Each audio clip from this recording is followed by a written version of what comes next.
posibilidad, ng tagumpay o kabiguan, ng ligaya o lungkot. Kaya marapat lamang na tanggapin si Jesus bilang tagapagligtas at Panginoon.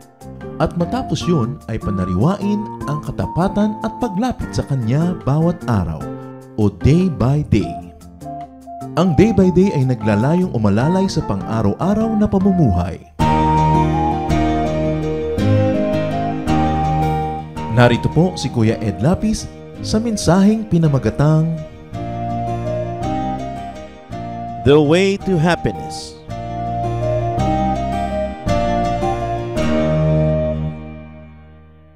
Proverbs 4:23.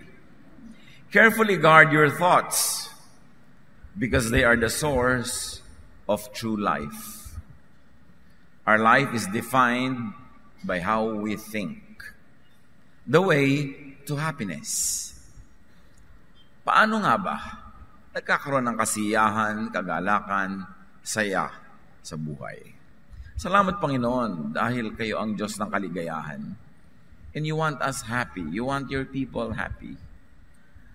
Papagliwanagin niyo po ang aming isip para maunawa namin kumisan kung paano kami mismong nagiging sagabal sa sarili naming kaligayahan. Bigyan niyo kami, Panginoon, ng kaliwanagan at nawa ito'y maging gabay para lalong maging makulay, masaya ang buhay na pahiram mo sa amin. Father, be our preacher, our teacher, our healer. We ask you in the name of Jesus, your Son, our Lord, our Savior. The way to happiness. May nagsasabi, happiness is the primary duty of life. Tungkulin yan. Purpose to be happy. Decide to be happy. Ecclesiastes 1, 2, 3, and 8. Meaningless, meaningless, says the teacher. Utterly meaningless. Everything is meaningless. What do people gain from all their labors, at which they toil under the sun? All things are wearisome, more than one can say. Sa katalinuhan ni Solomon, sa yaman ng kanyang isip, ng kanyang edukasyon, ng kanyang mga karanasan, napag-isip-isip yung napakaraming walang katuturan sa buhay. Kaya dapat ma-identify yon at ma-identify din natin kung ano ang may katuturan para doon tayo makapag-focus sa buhay. Because in many instances, life could be so meaningless. Marami pang nagtatanong, ba't ang dami ngayon nagpapakamatay? Ba't uso? Bakit nga ba? When life is the primary duty of life, bakit sariling katawan ay pinapatay? Ano nangyayari sa pag-iisip? Bakit nakakarating sa ganun? Life could be so pleasureless.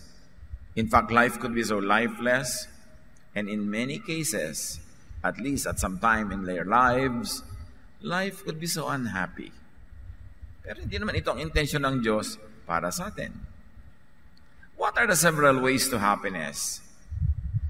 To be very basic and primitive about happiness, good appetite at the dining table is fundamental to happiness.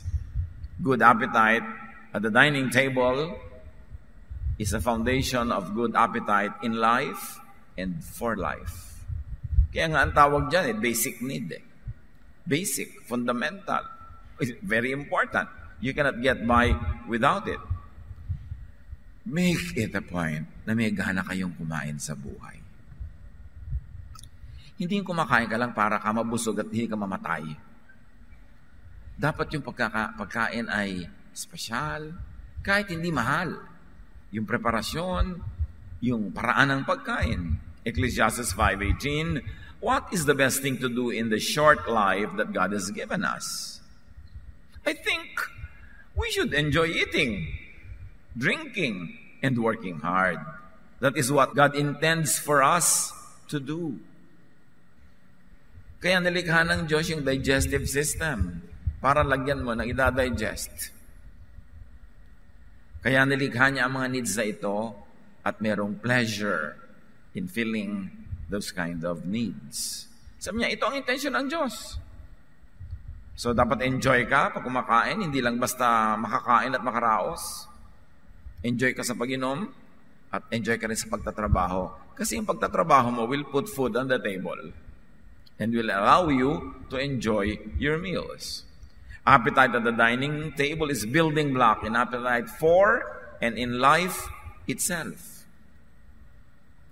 Kaya pag yung tao, lalo pag may sakit, wala nang ganang kumain, ayaw nang kumain, kinakabahan na yung mga nagmamahal sa kanya sa buhay. Ayaw nang kumain ng nanay. Read my lips kung anong ibig sabihin nun. Ayaw nang mabuhay. Wala nang ganang mabuhay. At pag nawala na ng ganang mabuhay, kadalasan, nawawala na rin sa kanya ng gana yung buhay. Tapos naghihiwalay na sila. And for this great appetite, his very great appetite, Jesus was called a glutton and a drunkard. Si Jesus mismo, tinawag nilang masiba, matakaw, lamonista. Kasi may gana siyang kumain, may gana siyang uminom. In fact, napakaraming okasyon na si Jesus ay nasa mga handaan, nasa mga kainan, at ang kauna-unahang himala na ginawa ng Jesus, to turn water into wine to extend the happiness of a wedding party. You can see, not something more profound as people would expect, like magpalakad ng pilay, like magpaalis ng masasamang espiritu. No. Gumawa ng alak mula sa ordinaryong tubig. And that is a statement about the intention of God through Jesus, that the people who will follow Jesus, that in and through Jesus-ness, people will have a more enjoyable social life. Luke 7:34, but because the Son of Man goes around eating and drinking, you say, Jesus eats and drinks too much. Yun ang comment ng mga critics sa kanya. Obviously, it was one of the more visible attributes of his life. That siya yung tinatawag na au bon vivant. May gana sa buhay. Sabi nga nitong si Confucius, the Chinese philosopher, coarse rice for food, water to drink. Happiness may be enjoyed even in this. Kahit na mamurahing bigas, kahit na simpleng tubig, merong kang mahuhugot na kaligayahan dyan kung marunong kang humugot. Very important, brothers and sisters, never argue in front of food. Huwag kayong maghahain tapos kayo magbabangayan sa dining table. There's one thing sure, wawalan kayo lahat ng ganang kumain. Sayang ang food. There will be laws of appetite. Yan ang mga dapat hindi ginagawa sa harap ng pagkain, yung nag-aaway kayo habang kumakain. Kasi pag nag-aaway ang tao, stress siya, naninigas ang kanyang buong katawan, ang digestive system niya hindi magwo-work, so you will have indigestion. At saka napaka-convenient magbatuhan pag may mga plato. So, dapat huwag muna, saka na lang magtalo-talo. Pag nailigpit na ang mga ganyang, mga flying saucer. Yan ang mga literal na mga flying saucer. Another way to happiness, alam naman nating lahat, paalala lang to, review. Rest and sleep. Yung mga taong miserable, mainit ang ulo, hindi masarap kausap, walang gana sa buhay mo, puyat ka, no? Puyat ng puyat. Bakit nilikha ng Diyos ang gabi at pinadilim ang gabi para matulog ang tao? Kaya may mga lifestyle na talagang naka-set para kontrahin yon, nagbabayad ang katawan. Jeremiah 31:25-26, those who feel tired and worn out will find new life and energy, and when they sleep, they will wake up refreshed. Ang daming himala na nagaganap pag tulog ang tao o ang mga nilalang ng Diyos. Pati yung iba. Your body repairs itself, mga balancing happens, lahat ng mga pagpapahinga ng iyong isip, ng iyong puso, and you wake up refreshed. In fact, pagka meron kang problema, hindi mo malaman ang solusyon. Iwan mo lang dyan sa tabi ng kama mo at pagka nahiga ka na, ipagpray mo lang, Lord, reveal to me your answer when I wake up. At marami, nagpapatotoo. Pag gano'n ang prayer nila sa gabi, pagdating ng umaga, all of a sudden, eureka. Biglang malinaw na sa kanila yung dating malabo. Tulog lang ang kailangan. Sa Japan at sa ibang maraming bansa, lumalaki ang benta ng mga sleeping pills, at kung ano ng mga relaxant at sari-saring mga therapy. Kasi marami mga tao hindi mapagkatulog sa dami ng iniisip sa buhay, sa dami ng mga stress. So mga kapatid, invest in sleep. You have to invest time, talent, and treasure sa pagtulog. Kasi ang halaga ng tulog, the quality of your sleep determines the quality of your waking hours. Kung gaano kaganda ang tulog mo, yun ang kokorte sa ikagaganda ng maghapon mong kasunod habang gising ka. So invest in a good sleeping place. Invest in a good bed and good beddings. Kasi kung ino-observe mo ang tama at hindi ka pa sobrang senior, you sleep at least 8 hours a day. 8 hours a day of 24 hours is 1/3 of your life. Kaya dati may advertisements noong 1970s, I want 1/3 of your life. Ang nagsasalita, kama.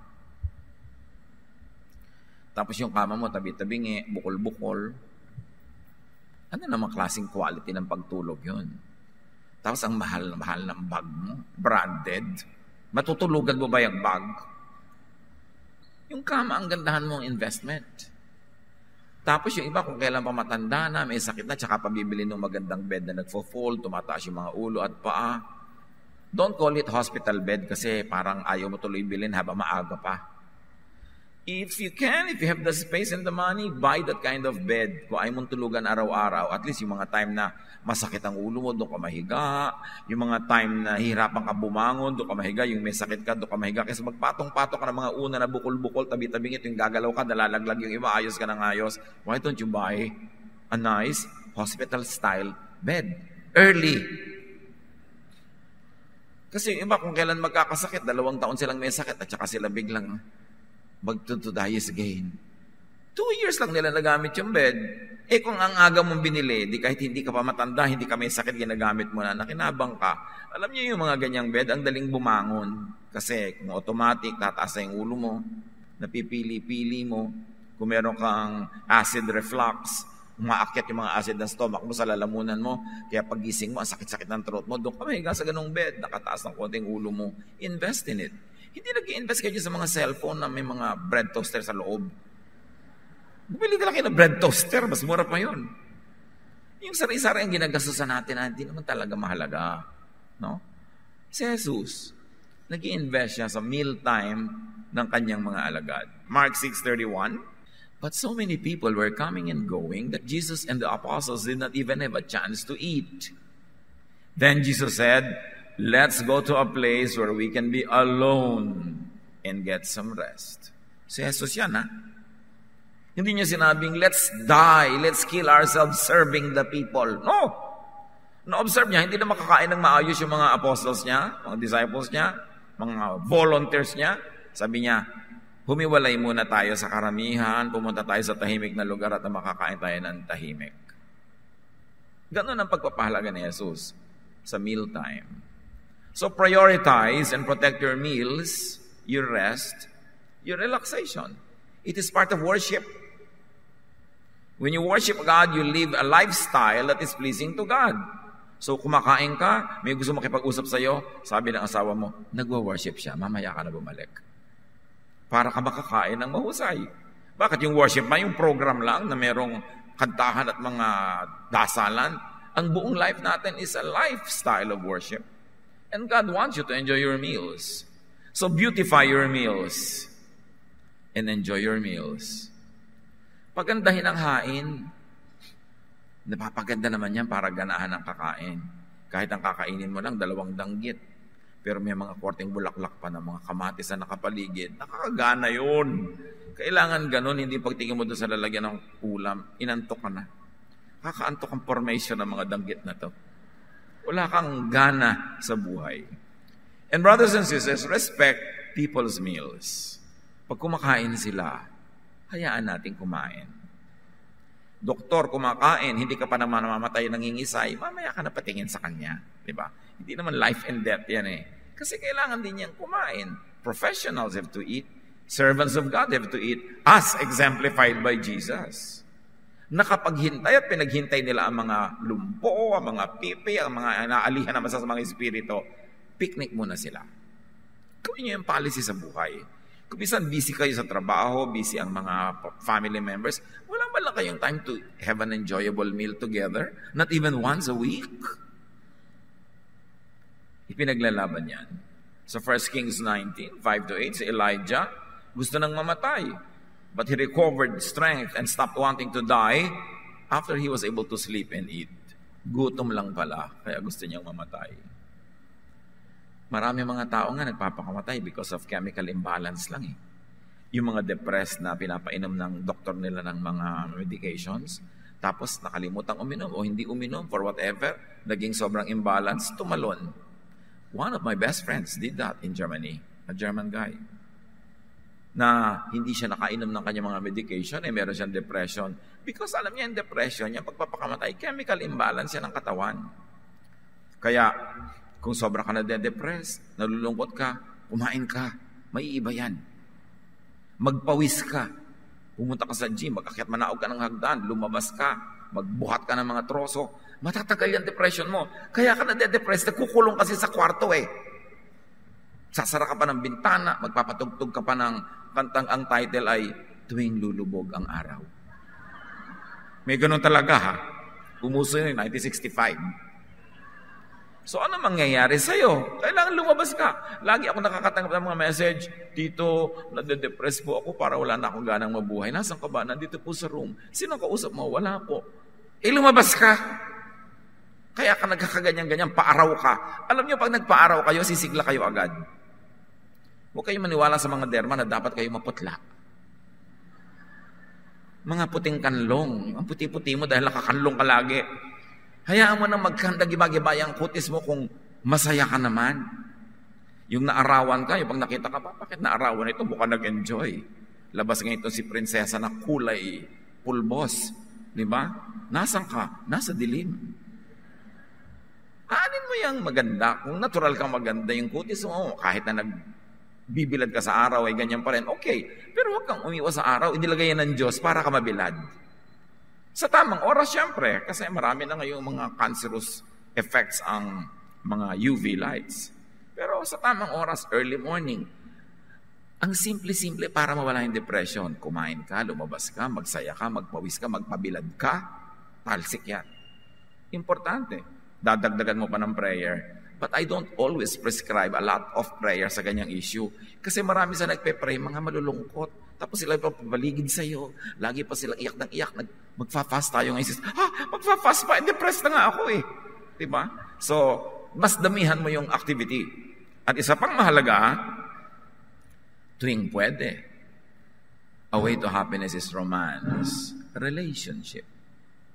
Huwag mag-in-denial dyan yung mga wala. Kung wala sa inyo, wala lang eh, pero gusto ko. Pero huwag nyo sabihin, kasi blessed singleness ako. Huwag yung in-denial. Kung talagang zero kayo, sabihin, zero lang kasi eh. Pero ano naman na blessedness sa singleness? Yun lang iba talaga, walang choice. Diba?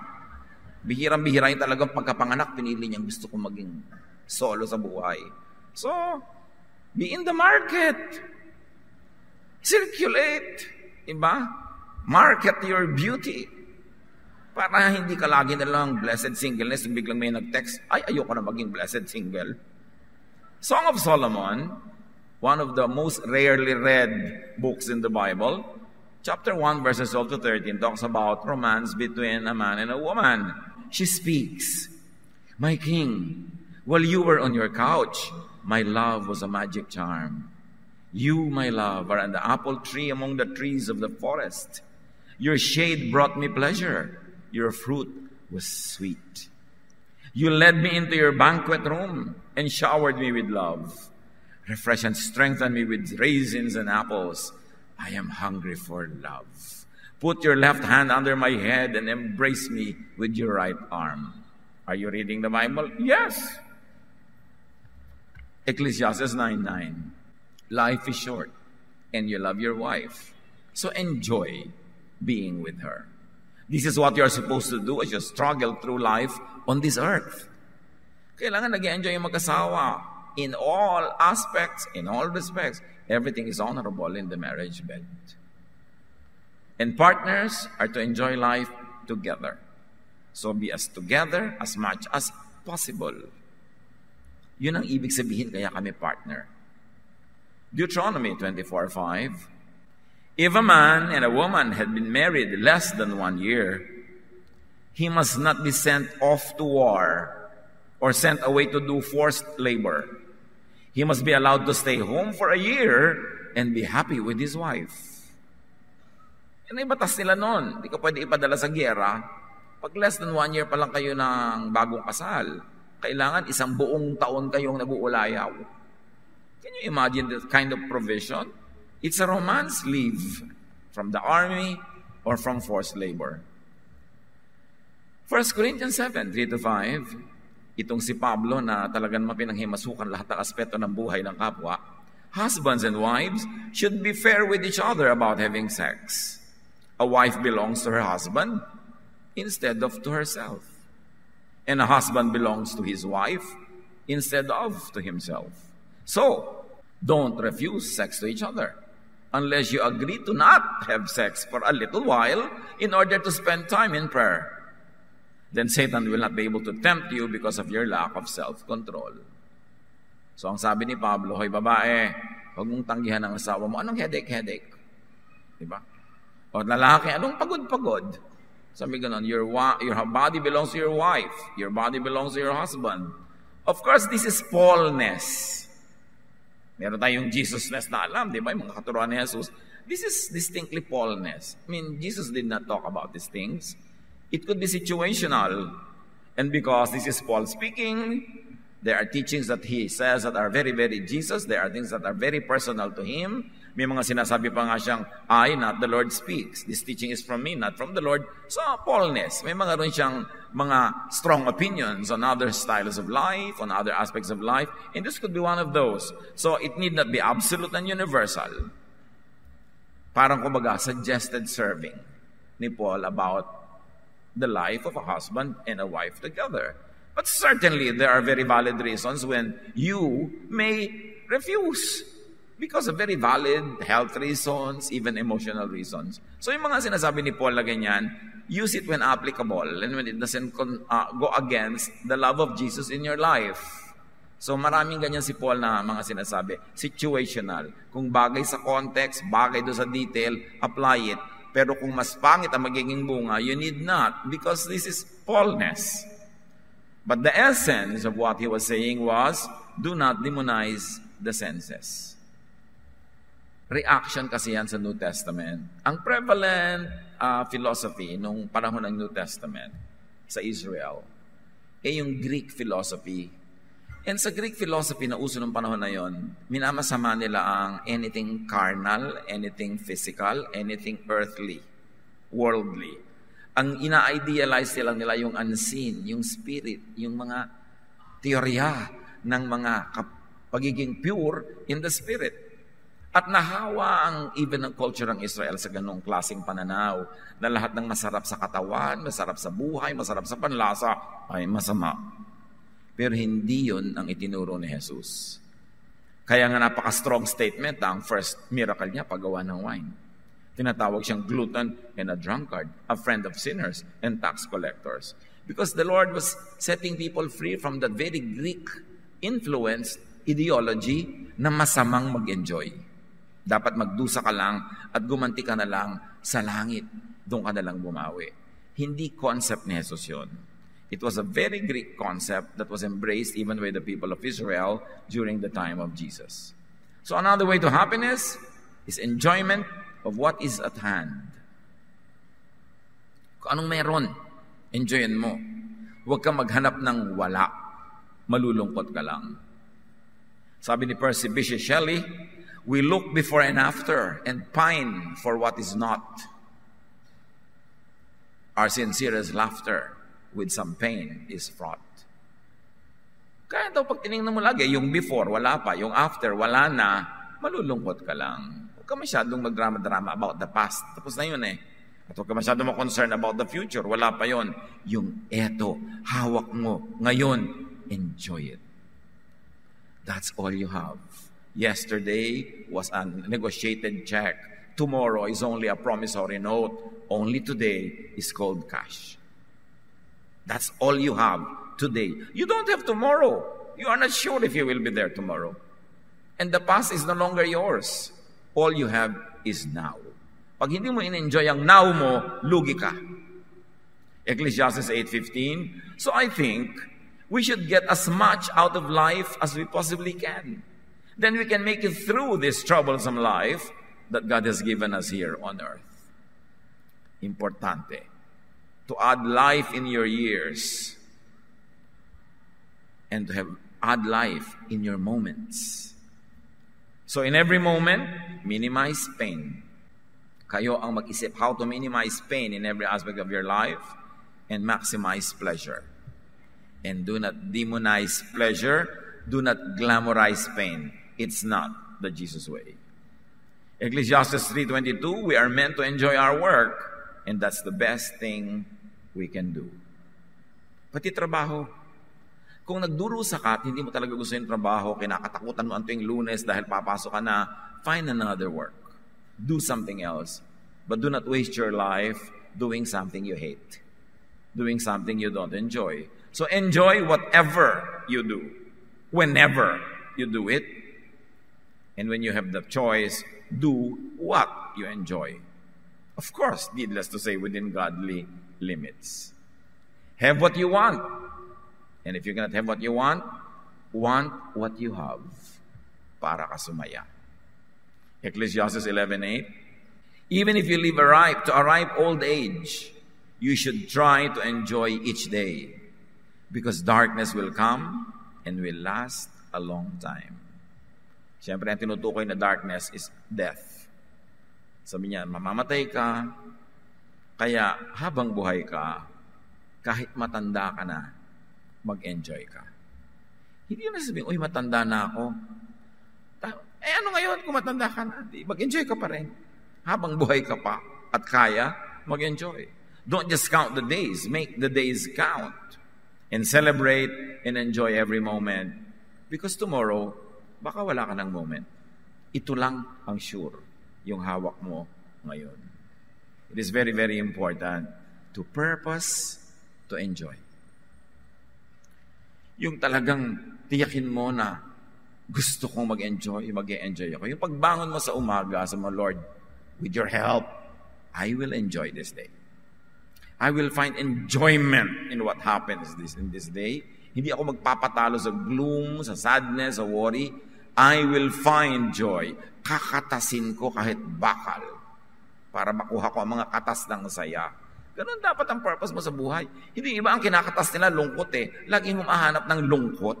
Humahanap ng ikakalungkot, humahanap ng alalahanin. Kaya miserable tuloy ang buhay. And very importantly, a way to happiness is to savor good company. Isang blessing na may kasamang masarap kasama. Kay asawa mo yun, kay anak mo yun, magulang mo, kapatid. Pag masarap kasama, blessing yan. Sabi nga nila, friends, multiply our joy and divide our sorrow. So maganda na meron kang good friend or a few friends. Acts 2:42, yung mga unang Kristiyano noon, they spent their time learning from the apostles, and then they were like family to each other. They also broke bread and prayed together. Kaya gusto ko lahat kayo, member ng sambahay eh. Yung meron kayong maliit na group, during the week, nagkikita-kita kayo doon sa kanya-kanya mga bahay-bahay, kumakain kayo, nagsiselebrate, nagdadalawan sa mga may sakit, damayan, tulungan. Kasi yun ang nagpapasaya sa buhay. Enjoy parties, weddings, banquets, fellowship. This is the example that Jesus gave to us. Tapos maraming mga born-again Christian, dinidemonize yung party, parang masama. Siyempre, depende kung anong gagawin nyo doon. Ba't ka gagawa ng masama? Ang dami namang magagawang mabuti during a party. John 2:1-2. 3 days later, Mary, the mother of Jesus, was at a wedding feast in the village of Cana in Galilee. Jesus and his disciples had also been invited and were there. So mahilig silang umattend sa mga ganyang gawain. At doon sa kwento ng prodigal son, pagbalik niya sa kanyang father, in Luke 15:20-32, the father throws a party. Very important. Pati sa mga kwento ni Jesus, heaven is almost always symbolized by a banquet. Isang malaking handaan, kainan. So ask and look for companions. 2 Timothy 4:11, sabi ni Paul, only Luke has stayed with me. Mark can be very helpful to me, so please find him and bring him with you. So si Paul mismo, naghahanap ng mga kasama. Putay nyo dito, gusto ko makasama ito, makasama yon. Kasi talagang mahalaga yon. Invent events to enjoy people. Yung gumawa ka ng event, alam niyo lalo yung mga kapatid natin na may resources. Meron kayong konting pera, meron kayong lugar, meron kayong garden, meron kayong garahe, meron kayong bahay. Invento kayo ng mga okasyon. Para masaya, para maraming tao. And have peace and fulfillment, even and especially in aloneness. Siyempre, hindi naman lagi may tao. Yung mga moment na talagang walang tao, nag-iisa ka, even that you enjoy. Isipin mo na blessing din yon, pahinga mo lang mula sa napakaraming mga pagtitipon, pahinga mo para mag-ipon ng lakas, to collect your thoughts, magbulay-bulay, magmuni-muni. Even aloneness can be and should be enjoyed because it's inevitable. Huwag kayong magreklamo pag nag-iisa kayo, enjoyin nyo. Tapos pag may mga tao na, enjoyin nyo rin. Hindi baligtad. Pag matao, nagreklamo ka. Pag nag-iisa ka, nagreklamo ka rin. Hindi yung buong buhay mo reklamo. And appreciate times of plenty. May mga panahon talaga na, wow, ang dami-daming blessing. Hindi naman laging ganun eh. So sa mga ganun panahon, enjoy it. Proverbs 15:6, the house of the righteous contains great treasure. So talagang pag natutuwa ang Panginoon sa iyo, righteous living, the Lord can bless you with a lot of even material things. And remember this, the definition of righteousness, especially through Jesusness, is doing good to others. Yun ang righteousness kay Jesus. Hindi yung mga kung ano-ano mga moral and mga purity laws ni Moses. Righteousness is doing good to others. So yan yung mga righteous. When you do good to people, God can do a lot of good to you as well.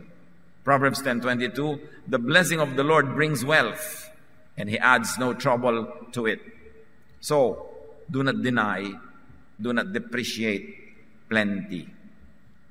Yung, wow, sister, yung mayaman ka na yata. Yes, sana madagdagan pa. Hindi yung, hindi naman. Akala mo laging uutangan.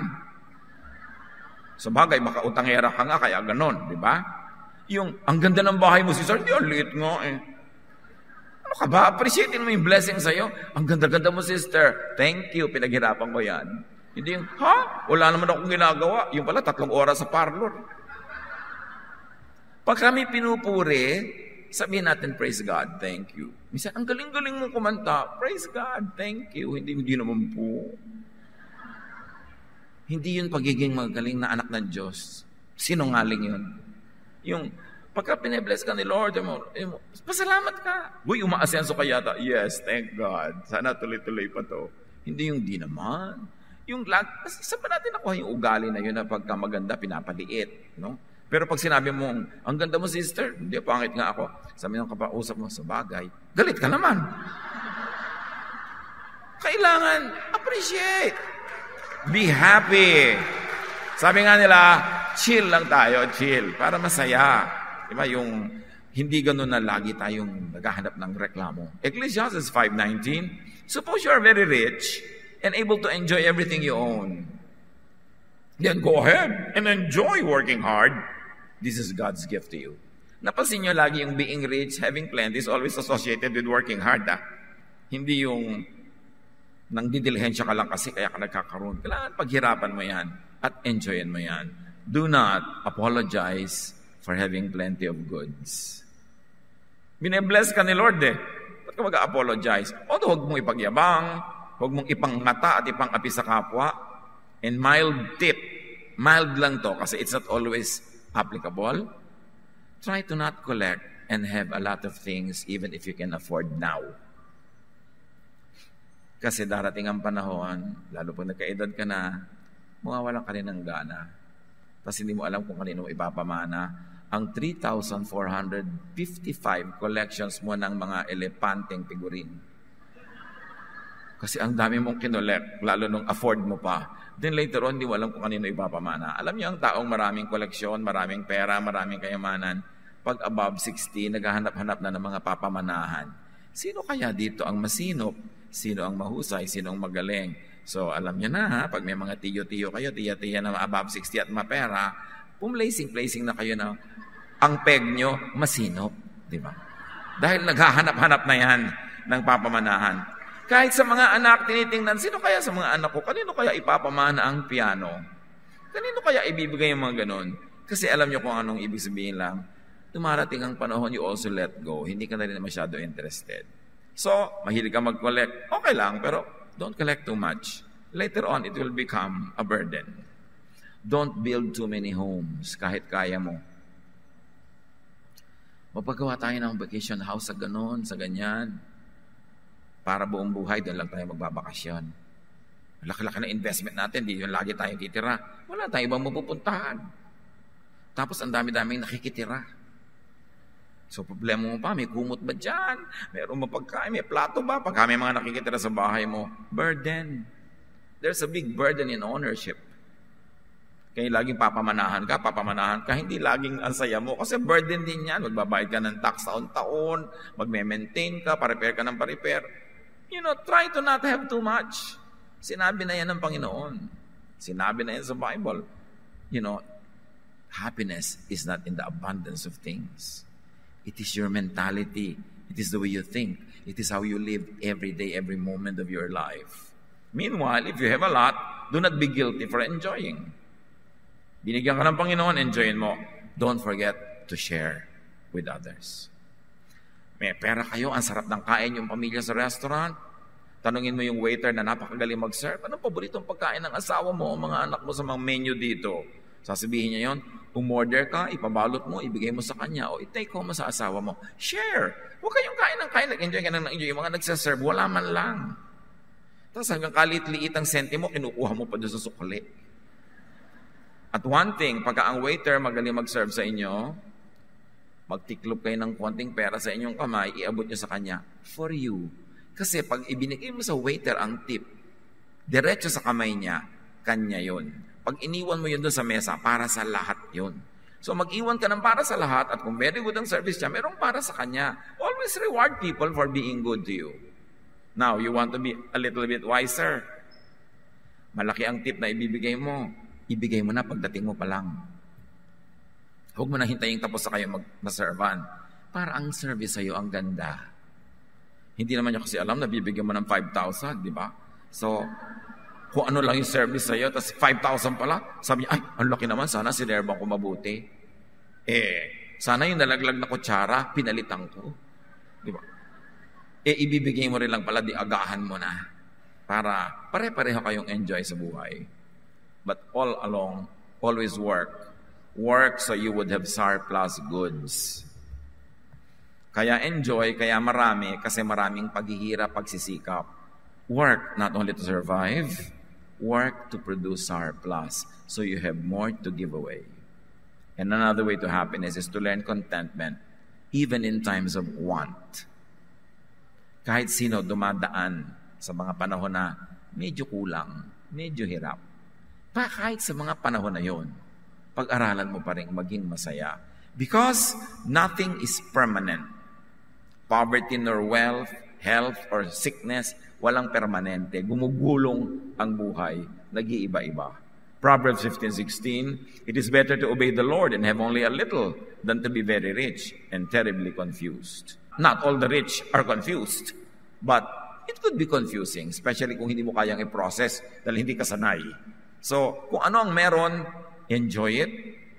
At kung sakali man na naliliitan ka sa iyong kita, sabi sa Luke 3:14, be satisfied with your pay.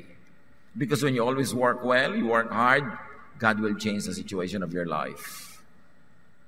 Lighten present difficulties by prospects of future ease. Kung nahihirapan kayo ngayon, mag-project kayo ng panahon sa bukas, in the immediate future, na kayo makakaahon dyan, because that can really happen. Pag sobrang dilim ng gabi, you survive by looking forward to the beauty of the morning, not by focusing on the darkness of the night. Kailangan meron kang tinitingnan na malayo. At para masaya ka sa buhay, lagi kang magtapon sa malayo-layo ng magagandang bagay para excited kang makarating doon para mapulot siyang muli. Tapos tapon ka uli sa malayo para lagi kang may direksyon, may motivation to move on, to move forward. Halimbawa, umimbento ka ng event 3 weeks from now, 1 month from now. Halimbawa, magkikita-kita kayong tatlong magpipinsan. O, naka-schedule na yan 2 months from now.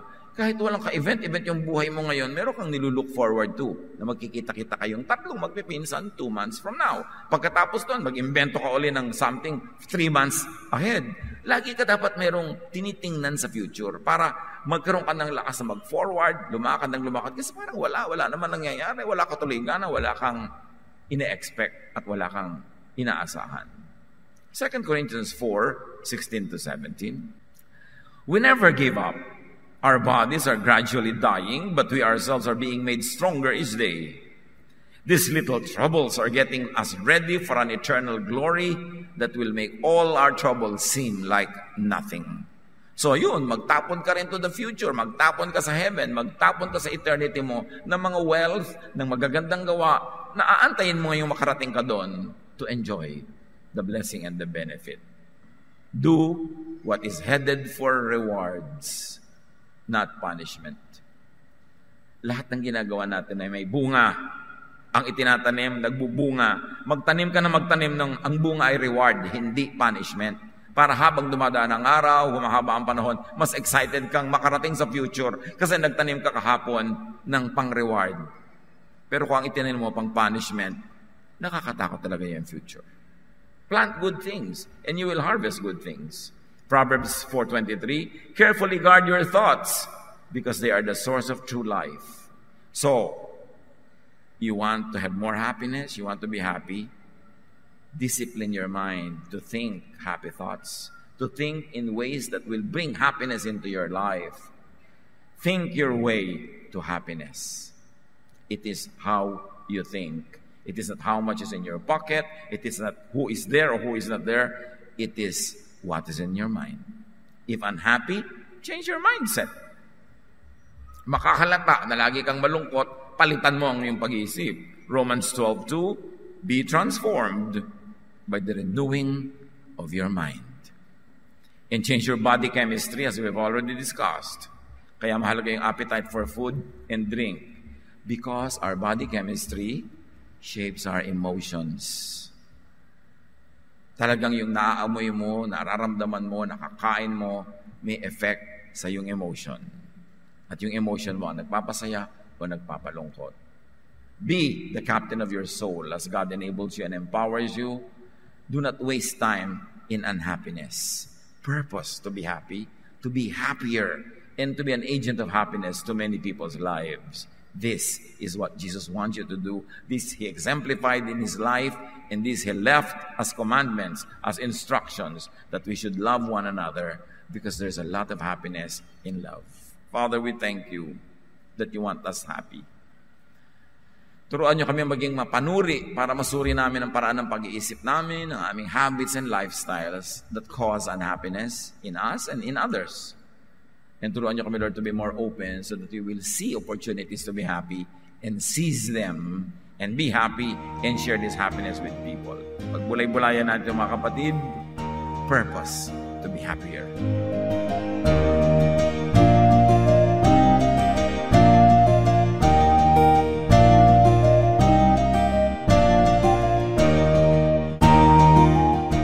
Ang katatapos pong mensahe ni Kuya Ed Lapis ay pinamagatang The Way to Happiness.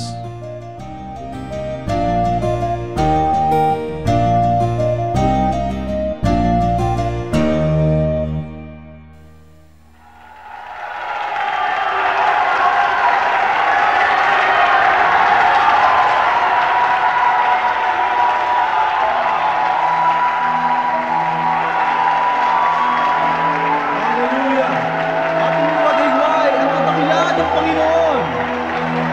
Purihin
Ama, ihayag ang ligayang nadarama, isigaw sa lahat ng bansa, Alleluia!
Napakarami pong kayamanan ng ating bayan at kuminsan hindi naman karapat-dapat na magkaroon tayo ng napakaliit na pagtingin sa ating sarili. Nangyayari lang yon kung hindi natin kilala ang ating nakaraan, hindi natin kilala ang mga kayamanan ng ating bayan na nagpapaganda sa atin pong lahi. Kaya naman dapat nating kilalanin ang nakaraan, ang kasaysayan, at ang mayayamang mga pamana sa atin ng ating mga ninuno. Ang mga hiyas po ng ating lahi, ang mga kayamanan ng ating bayan ay binubuo ng maraming bagay. At isa na rito ang musika. Ang musika ay salita daw ng kaluluwa. Ang musika ay napakabisang paraan upang ipahayag ang ating damdamin, ang ating mga pangarap at ang ating mga pagpapahalaga. Sa Pilipinas po, ang musika ay paraan ng pagpapahayag ng mga espiritual na bagay. Ang mga Pilipino kapag gumagawa ng musika kadalasan ay upang sumamba. Kaya tayong mga Pilipinong Kristiyano ay dapat lamang na mag-aral ng mga tugtog ng ating bayan at gamitin naman natin ito sa pagsamba sa Panginoong Hesus. Dapat nang bawiin ang musika ng Pilipinas mula sa kung ano-anong mga paggamit na hindi ayon sa kalooban ng Panginoon. At ito naman ay dapat ialay sa paanan ni Hesus upang lalong makadagdag sa marami, makulay at magagandang paraan ng pagpapahayag natin ng ating pananampalataya. Ang musika ng bayan, hiyas ng lahi, hiyas ng bayan. Narito at ating pakinggan ang Mambayo, mga tunog ng pagbabayo ng palay na may kasamang mga awit mula sa mga kalinga.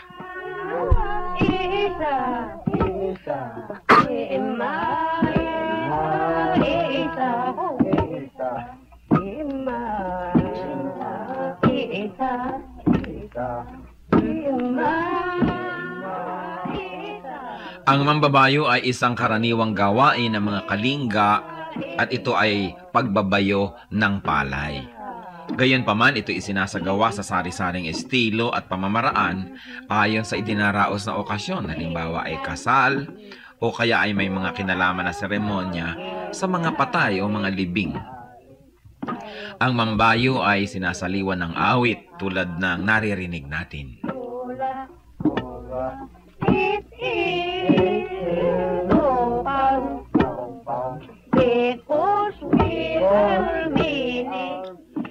Ang sinasaliwan ng awit na pagbabayo ng palay ay ginagampanan ng 8 kababaihan at sinasagot naman ng mga kalalakihan.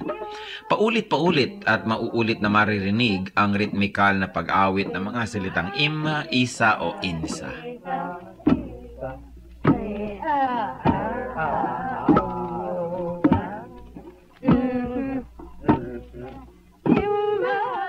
Kasabay nito ang kanilang pagbabayo. Anong ibig sabihin ng ganitong uri ng pagbabayo? Pagbabayo ng palay na hindi lamang ang dahilan o ang gustong mangyari ay makapagbayo ng palay, ito rin ay isang bigkis panlipunan.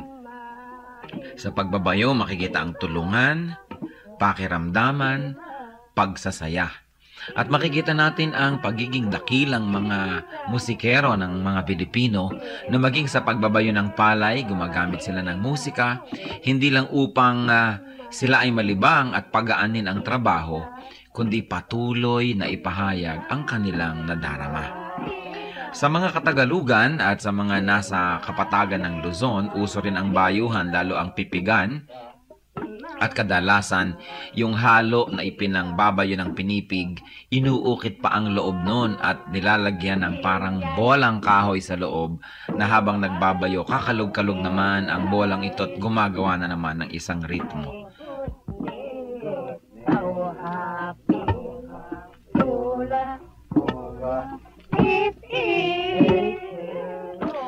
Yan po ang mambayo, ang pagbabayo ng palay na may saliw ng mga awitan ng mga kalinga.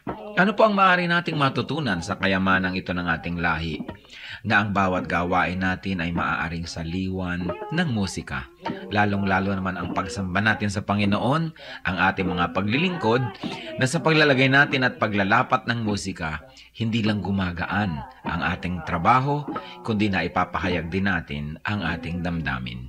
Musika ng bayan, kayamanan ng ating lahi, hiyas na dapat makilala at ingatan.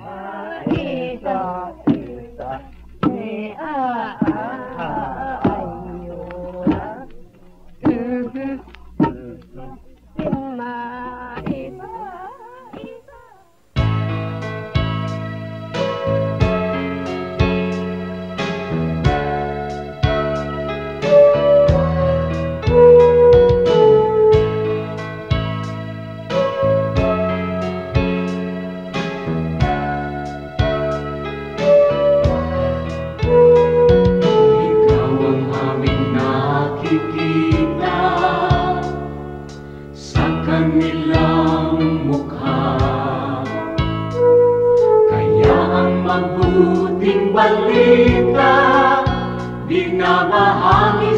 mga dukha.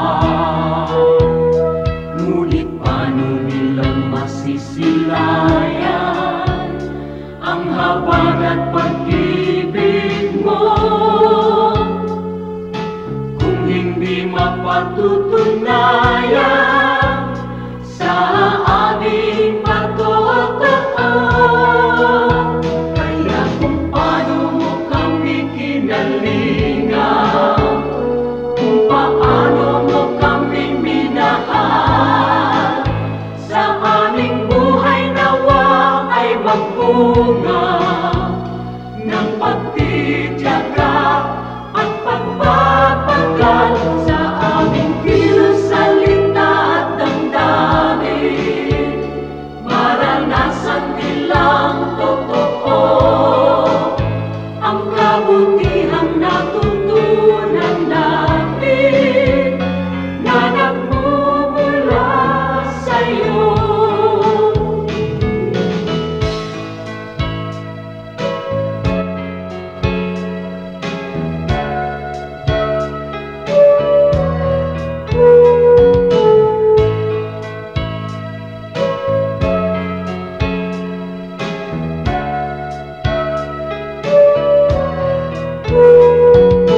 Kung ang tao at ang lipunan ay laging makasarili, sa'yo ang bagong panuntunan, ang maglingkod at magsilbi.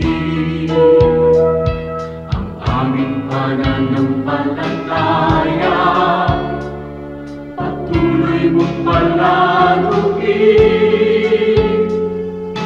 at sa iyong dakilang biyaya di ka namin bibiguin. Kaya kung paano mo kami kinalingan, kung paano mo kami minahal, sa aming buhay nawa ay magbunga ng pagtitiyaga at pagpapagal sa aming kilos, salita at damdamin.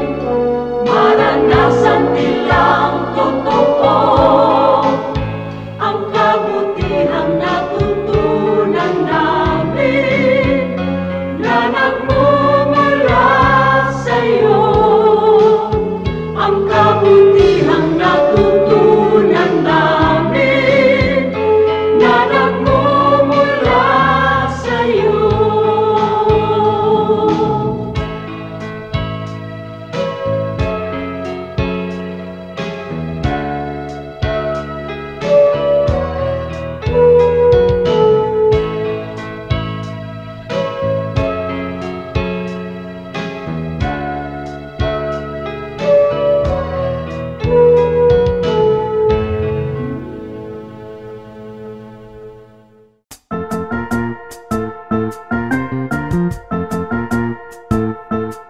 Oras na po para pansamantalang magpaalam ang programang Day by Day. Tayo po'y magsama-sama tuwing ika-6 hanggang ika-7 ng umaga, araw-araw. Magandang umaga po at mabuhay ang Panginoong Hesus!